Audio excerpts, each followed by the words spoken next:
কোন দিন কার ডাক আসবে জানি। তোমরা দেখো না খবর, তোমাদের গ্রামের একটাও খবর শোনোনি? ওই আব্দুল সাত্তার ভাই সাহেবের বাচ্চা, তা বলে হ্যাঁ বাচ্চা এসেছিল বিবির পেটে, তো জন্মাবার আগেই পেটেই মারা গেছে, মরা বাচ্চা প্রসব করেছে। তো আমি মরা বাচ্চা প্রসব করে দেখিয়ে দিয়েছি, একে এক ঝলক দুনিয়া এনে একবার চোখ খুলে দুনিয়াটা দেখতে দেইনি। আর তোমাকে 20, 30, 40 বছরের এই জওয়ানি, এই হায়াত দিলাম, বুক ভরা আশা ছিল তোমার এই ইজ্জতের মাথাটা আমার কাছে নোয়াবে। আর যত এই ইজ্জতের মাথাটা এই জওয়ানিতে আমার কাছে নোয়াবে, আমি তত বেশি দুনিয়াতে তোমাকে ইজ্জতওয়ালা করে দেব, দামি করে দেব। এই জন্যে আমি আল্লাহ তোমাকে দুনিয়া এনে জওয়ানি দিয়ে ভরমার করে দিলাম।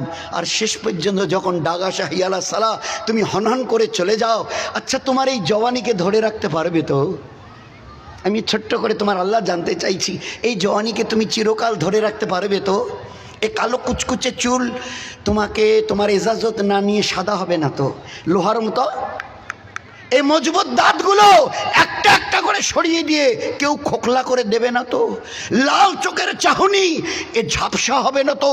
কানের ওই শ্রবণ শক্তি, একটা পিন পড়লে কান শোনে, তোমার কাছে মাইক লেগলে আওয়াজ দিয়ে দেওয়ার পরে বলবে কানে শুনি না।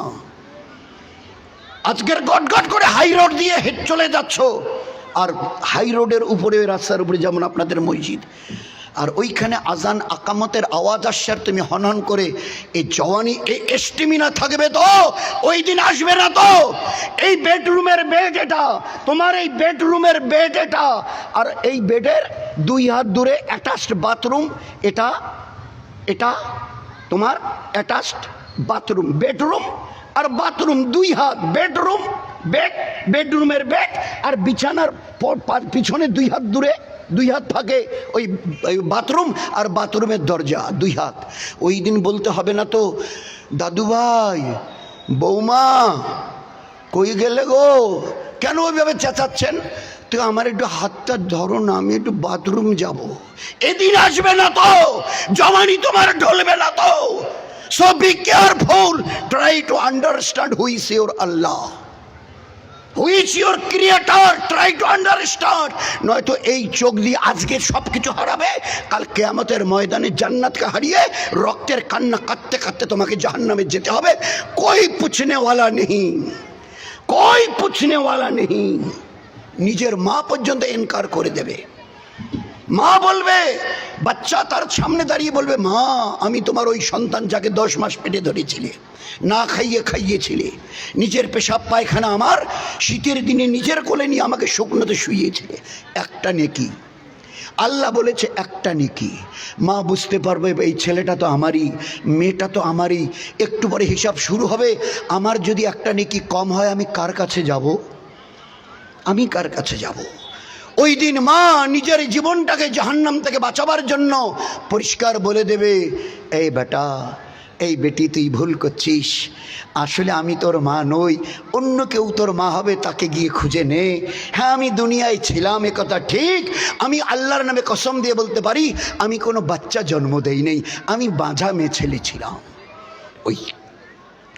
ওই দিন নিজের মা পর্যন্ত একটা অবস্থা তৈরি হবে কিয়ামতের ময়দানে, নিজের জন্মদায়িনী মা পর্যন্ত ইনকার করে মুখ ফিরিয়ে নেবে। কার কাছে যাবেন? कोई पूछने वाला नहीं। वो दिन आने से पहले अपने जिंदगी को समझने की कोशिश करो। ও দিন আসবার আগে জীবনটাকে বুঝতে চেষ্টা করো, তৈরি করতে চেষ্টা করো। আজকের এই একটা মৌকা আছে, উপরে গেলে আর এই সুযোগ থাকবে না। কাঁদবে আর বলবে, রব্বানা রব্বানা আবসারনা সামেনা ফারজানা, আল্লাহ যা শুনেছিলাম দুনিয়ায় সব সত্যি চোখে দেখছি, একটাবার চান্স দাও, ফারজানা মানে ফেরত দাও দুনিয়ায়। কেন যাবি বান্দা, কেন যাবি আমার উম্মতের মা বোন, কেন যাবি বল না? উত্তর দেবে ওই সময় কোরআন বলছে, আল্লাহর পাক কালাম বলছে, না আমাল সালেহা না আমাল। এই আল্লাহ খালি একটাবার আমাকে চান্স দিয়ে দেখুন, জীবন ভরের একটা নিঃশ্বাস, শ্বাস আর প্রশ্বাস নাফরমানি করব না পাহাড় পরিমাণ, না আমাল নেক আমাল, নাটা বহু বচন, নেক আমালের পাহাড় নিয়ে তোমার কাছে ফিরে আসব, আমাকে একটাবার চান্স দাও। সব বুঝে গেছি, একটাবার। সব শোনার পরে কিছুটা চুপ করে থেকে আল্লাহ উত্তর দেবে, কাল্লা কাল্লা কাল্লা, আর হবে না। সুযোগ দিয়েছিলাম, কত লোক তোমার কাছে এসেছিল, মসজিদে আসবার জন্য কতবার হাত বাড়িয়ে দিয়েছিল, তোমার আয়ালের মাথায় গিয়ে, তামাক ক্ষেতের কাছে গিয়ে, ভুট্টা ক্ষেতের কাছে গিয়ে সালাম দিয়ে কতবার বলেছিল চলো ভাই একটু আল্লাহর ঘরে যাই। আজ আরও কথা বলে লাভ হবে না, কাল্লা আর হবে না, যা হবারও হয়ে গেছে, ও চ্যাপ্টার ক্লোজ হয়ে গেছে। এই জন্য দোস্ত সবাই সবার জন্য দোয়া করি, ডাক এলে চলে যেতে হবে, হেলায় খেলায় জীবনটাকে যেন নিজের হাতে বরবাদ না করি।